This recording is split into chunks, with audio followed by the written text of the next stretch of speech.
प्यारे दोस्तों और साथियों, इंजीनियर विष्णु अग्रवाल का नमस्कार। आज 4 जुलाई 2025। तो एक बार फिर यूनाइटेड स्टेट्स का इंडिपेंडेंस डे सेलिब्रेट किया जा रहा है। ये जो यूएस में जो पहली इंडिपेंडेंस हुई थी 1776 ईयर्स, और ये कोई जुलाई कॉन्स्टिट्यूशन तो उनका 2 जुलाई को ही बन गया था 1776 में, मगर उसको अडॉप्ट किया गया था 4 जुलाई को। तो इसने 4 जुलाई जो है 1776 से लगा के और 2025 तक हर साल सेलिब्रेट होता है। और इस दिन फेडरल जो होती है फेडरल हॉलीडे होता है, यानी कि सेंट्रल गवर्नमेंट की हॉलीडे। फेडरल स्टेट्स की अलग अलग है। तो जब ये 1776 में इंडिपेंडेंस डे हुआ था, इसमें 13 कॉलोनीज थी, 13 कॉलोनी थी। जो लाल स्ट्रिप है यूएस के फ्लैग में, झंडे में, वो 13 ओरिजिनल कॉलोनी थी जो जिन्होंने यूनाइटेड स्टेट्स का पार्ट बनी थी। उसके बाद स्टेट बढ़ते गए और वो बढ़ के जो है 50 हो गए। तो 50 हो गए 50, तो उसमें स्टार जो है 50 हैं। स्ट्रिप्स रेड जो है वो 13 है, जो ओरिजिनल स्टेट है जो यूएस को कॉन्स्टिट्यूट किया, और स्टार है 50 जो कि हर स्टेट को का एक सिंबलाइज करता है। ब्लू पोर्शन में जाए झंडे के, रेड एंड ब्लू। तो अब जो था ये तो अच्छा हो गया, सेलिब्रेशन हो गया, होना ही चाहिए। इंडिपेंडेंस आज़ादी का तो हमेशा पहले ब्रिटिश कॉलोनी थी, और उसके बाद ये आज़ाद हुआ 1776 में। मगर डोनाल्ड ट्रंप साहब, जो आजकल वहाँ प्रेसिडेंट है, पिछले नवंबर में उन्होंने ओथ ली थी, उन्होंने वहाँ की पार्लियामेंट में, सीनेट और कांग्रेस, एक्चुअली फाइनेंशियल मैटर्स में, बिल्स में तो पावर जो है कांग्रेस की है, सीनेट की ज़्यादा पावर नहीं है, जैसे राज्यसभा की नहीं होती पैसों के मामले में, टैक्सेशन के। तो पहले, अभी 2 दिन पहले सीनेट ने 50-50 था, वहाँ वोटे हुए थे दोनों। 100 मेंबर्स होते हैं सीनेट के मेंबर, हर स्टेट से 2 मेंबर होते हैं, 50 स्टेट में 100 मेंबर हो गए। तो उसमें 50-50 वोटिंग थी। मगर जो जेडी वांस है, जो चेयरमैन है सीनेट की कमेटी के, उन्होंने अपना कास्टिंग वोट किया और 51-50 से पास हुआ, जो बजट एस्टिमेट्स थे यूएस के। और उसको कांग्रेस ने वहाँ की, जो कि बजट के मामले में सुप्रीम बॉडी है, उसने भी जो है इसको कल पास कर दिया 3 जुलाई को। अब यूएस की, क्योंकि इकोनॉमी वर्ल्ड की सबसे बड़ी इकोनॉमी है, $30 ट्रिलियन की, उसके बाद सेकंड है चाइना की 20 बिलियन, इंडिया की तो 3.5-4 ट्रिलियन डॉलर की इकोनॉमी है। ये तो पिद्दी ना पिद्दी का छोट हुआ। अब अगर जो यूएस के प्रेसिडेंट साहब ने कहा big and beautiful expenditure bill, तो इसमें $3.3 ट्रिलियन।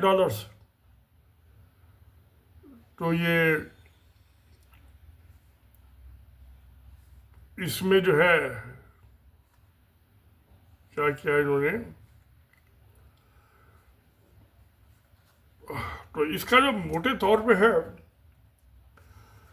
ये कांग्रेस में भी 218-214 वोटों से जीता था, या 4 वोट ज़्यादा थे। इसमें जो मोटी बात है, एक्सपेंडिचर कट किए हैं, गवर्नमेंट का एक्सपेंडिचर जो उसको कम किया गया, और जो टैक्सेस हैं उनमें भी कट्स किया गया। भाई जब टैक्सेस में कम कर रहे हो, आमदनी कम हो रही, तो खर्चा भी तो कम ही करना पड़ेगा ना। दोनों में कट्स हुए। और इसकी जो मेन सबसे बड़ा फ्यूचर है कि जो यूएस की इकोनॉमी है, डेप्थ सारी कंट्री की, इंडिया की भी हो, किसी की हो, वो जो था इसका $36.2 ट्रिलियन का डेप्ट यानी उधार, लोन। 30 ट्रिलियन की इकोनॉमी, $36.2 ट्रिलियन का उधार, लोन।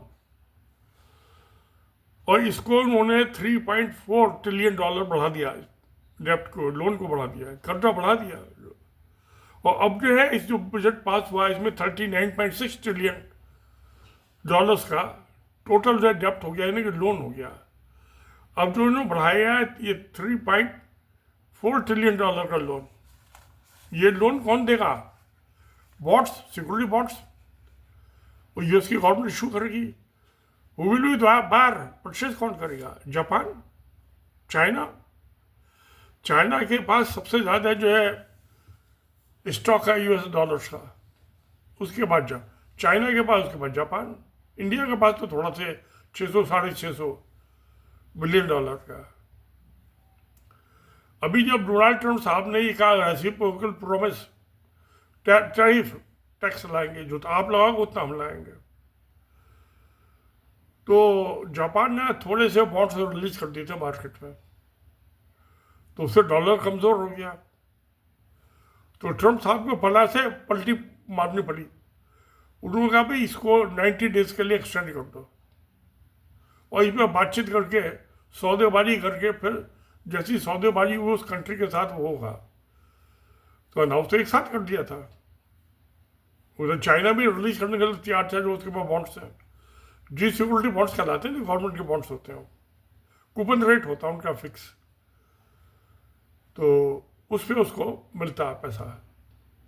वो आमतौर से 1.5-2%, 2.5% से ज़्यादा नहीं होता कूपन रेट। इंडिया में भी नहीं होता। इंडिया में तो 3-4% तक होता है कूपन रेट। तो खैर, अब ये है कि उसके तक अमेरिका जो है उधार में और डूब गया। अब उधार जो है, जिनकी उधार के लोन के दम पे चलाना कोई अच्छी बात नहीं मानी जाती। नगद नारायण होना चाहिए, जितनी जेब में पैसे उतना खर्च करो, जितनी लंबी लंबी चादर उतने पाँव फैलाओ। पाँव फैला लियो, पाँव तो बाहर निकल जाएंगे, चादर छोटी है तो सारे कंट्री का इकोनॉमी का यही हाल हो रहा है। तो खैर ये पास हो गया सीनेट से भी, मगर इसमें कुछ नेगेटिव चीज़ें दिखाई दे रही हैं कि जो हेल्थ केयर है, यानी कि अमेरिका में बहुत हेल्थ केयर महंगी है, और वहाँ सब आदमी इंश्योर्ड होते हैं। बहुत से आदमी नहीं कराते इंश्योरेंस, तो उसको गवर्नमेंट इंश्योर कर देती है उसको। तो उससे क्या, इंश्योरेंस में पैसा कट कर रहे हैं हेल्थ में, केयर में। तो हेल्थ केयर जो कवर है वो तकरीबन 11.8 मिलियन गरीब आदमियों का कट जाएगा। फिर दूसरी चीज़ है कि जो फूड सिक्योरिटी, तो फूड जो है उसमें भी कट होगा, यानी कि जो मुफ्त मिलता है खाना पीना, आदमी भूखा ना मर जाए और जो बीमार आदमी बीमारी से ना मर जाए, उन दोनों में कट कर दिया। एक्सपेंडिचर कटिए, ये कौन सा एक्ट हुआ, ये कौन सा जायज़ हुआ? मेरी निगाह में तो जायज़ नहीं हुआ कि आप गरीब आदमियों का हेल्थ भी कवर कट कर दो और फूड कवर भी कट कर दो, मरो भूखे। क्या वहाँ पे चर्च वगैरह है, वो डोनेशन दे देती है, सरकार जाए बाहर में। रोज आना वो वैन में भर के लाते हैं पैकेट से है, और जहाँ कार पार्किंग में लाके खड़े कर देते हैं, खाने वाले आ जाते हैं। तो चर्च जो है वहाँ पे वो डोनेशन है, एक किस्म का चैरिटी।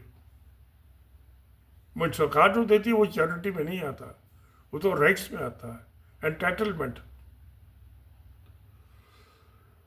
तो एक तो ये हुआ कि जो मेजर कट किया गया है हेल्थ में, हेल्थ सेक्टर में, और फूड गरीब आदमी में। दूसरा जो है वो तो खैर इससे तो कोई ज़्यादा फर्क नहीं पड़ता, रोटी चर्च वाले दें या सरकार दें, इससे क्या फ़र्क पड़ता। मुझे तो रोटी चाहिए ना पेट को, आप ही पेट को तो यही चाहिए। मगर जो है ये इन्होंने जो एक्सपेंडिचर ये किया है, green energy, solar energy, wind energy जो मुफ्त मिलती है, सूरज की राइट तो धूप तो मुफ्त मिलती है ना, कौन खरीदता है? सबको सनलाइट तो मुफ्त मिल रही है। तो इन्होंने उस पर कट किया एक्सपेंडिचर, सोलर एनर्जी और विंड पावर, उसमें कोई पोल्यूशन नहीं होता। तो चाइना तो उसमें बहुत बढ़ावा दे रहा है, उसको एंकरेज कर रहा है, क्योंकि मुफ्त मिल रही है बिजली। मगर क्योंकि उनके इक्विपमेंट जो है चाइना से आते हैं यूएस के अंदर, सोलर सेल्स और जो टर्बाइन्स होते हैं विंड, वो जो पंखा घूमता है ऊपर, तो वो सब चाइना से इम्पोर्ट होते हैं। तो कब उससे चीन की कमाई हो रही है। हालांकि वो करेंगे तो उस पर टैक्स बढ़ा देंगे, टैक्स बढ़ा रहे हैं वो, double the rate of China, जो चाइना इम्पोज कर रहा है यूएस के गुड्स के इम्पोर्ट पे, वो यूएस उससे डबल कर रहा है। मगर ये जो इन्होंने नेचुरल एनर्जी जो है, रिन्यूएबल एनर्जी जो मुफ्त में रही है, उसमें जो कट किया है, ये ह्यूमिलिटी के अगेंस्ट है। और इससे लॉन्ग रन में अमेरिका की इकोनॉमी को, पब्लिक को, सबको नुकसान होगा, सारी दुनिया को नुकसान होगा। और इन्होंने बढ़ाया किसके पे? तो कट दिया। चलो, जो फॉसिल फ्यूल है, क्रूड ऑयल है, शेल गैस है, उससे एनर्जी भर लो। आदमी तो वो इलेक्ट्रिक कार पे जा रहे हैं, वो कह रहे हैं फ्यूल कार पे जाओ, पेट्रोल कार जाओ, बड़ी बड़ी गाड़ियां दो। उससे पोल्यूशन भी बढ़ेगा, एनवायरमेंटल पोल्यूशन भी बढ़ेगा और पैसा भी लगेगा। क्योंकि इंडिया में जो है, जो ये टेंडर हुए थे, यहाँ पे 2 रुपये बन के 1 रुपये 80 पैसे तक आ गए थे गुजरात में जो थे। एक्चुअली सोलर सेल की जो है उसकी इलेक्ट्रिसिटी जनरेशन और प्लस स्टोरेज बैटरी, दोनों मिला के लेस देन 1 रुपये है। ट्रांसमिशन लाइनों की कोई जरूरत नहीं है, रूफ टॉप पे लगा लो अपने सोलर सेल पैदल, कोई जरूरत नहीं है ट्रांसमिशन की। तो डिस्ट्रीब्यूशन और ट्रांसमिशन लॉसेज वो बच जाएंगे। मगर जब वो फ्यूल से बनाएंगे, कोल से या ऑयल से या गैस से, उससे पोल्यूशन तो होगा ही, और लंबी लंबी ट्रांसमिशन लाइनें बनानी पड़ेगी, तो ट्रांसमिशन और डिस्ट्रीब्यूशन लॉसेज बढ़ जाएंगे। तो वो हाई कॉस्ट है, ये सोलर और विंड पावर लो कॉस्ट है। तो प्यारे, कौन सा के जाओ आप, किसके ऊपर जाओगे? On what you will by, सस्ता माल या महंगा माल? इससे क्या होगा कि जो आपस में चाइना की इकोनॉमी वर्ल्ड की 2 नंबर की बन गई यूएस के बाद, विद इन 5 ईयर्स चाइना की इकोनॉमी नंबर 1 हो जाएगी, यूएस की इकोनॉमी नंबर 2 हो जाएगी। तो जो एनर्जी तो हर चीज की आ जाए, मशीन चले, कार चले, एयरप्लेन चले, शिपिंग चले। शिप में आज का मोस्टली गैस का इंजन है। तो अब वो डीजल वगैरह का जमाना खत्म किया, कोल का भी जमाना तो बहुत पहले खत्म हो गया, 50-60 साल पहले। अब तो गैस के हैं इंजन सब शिप्स में। तो वो तो उल्टा हो गया, उल्टे बात रियली हुआ। जाना चाहिए मुफ्त सस्ते माल की तरफ, ट्रम्प साहब लेके जा रहे हैं महंगे माल की तरफ, खरीदो। और जो सरकार का ही करना पड़ेगा, मजबूरी है। तो ये जो बजट में मुझे कुछ दिखाई दी है, इसमें जो है इन्होंने तो 4.5 ट्रिलियन के तो इन्होंने टैक्स कट किए हैं, और 1.2 ट्रिलियन की जो है एक्सपेंडिचर पे कम किए हैं, कट्स किए हैं। एक्सपेंडिचर कट के तो मैंने बता दिए, हेल्थ में और गरीब आदमी को खाने में, रोजी रोटी में। तो प्यारे दोस्तों, क्या आपका आइडिया है? मेरी निगाह में तो ये नेगेटिव बजट है। आपने कट जो किया, टैक्स कट कर दिया तो अच्छी बात है, मगर जो एक्सपेंडिचर में जो कट किए हैं 1.2 ट्रिलियन डॉलर्स के, ये गलत है। और कल वो भी कट भी किस में किए हैं? हेल्थ में और फूड में। और फिर जो इन्होंने ये खर्चा कट किया है कि सोलर रिन्यूएबल विंड पावर में, उसमें खर्चा कम किया और इसमें बढ़ा दिया फॉसिल फ्यूल में। तो उल्टा हो गया ऐसा। प्यारे दोस्त, मुझे तो लग रहा है कि ये अमेरिका की जो फ्यूचर है उसके लिए नुकसानदेह है, और वहाँ की जनता के लिए भी नुकसानदेह है, कॉमन आदमी के लिए भी नुकसानदेह है।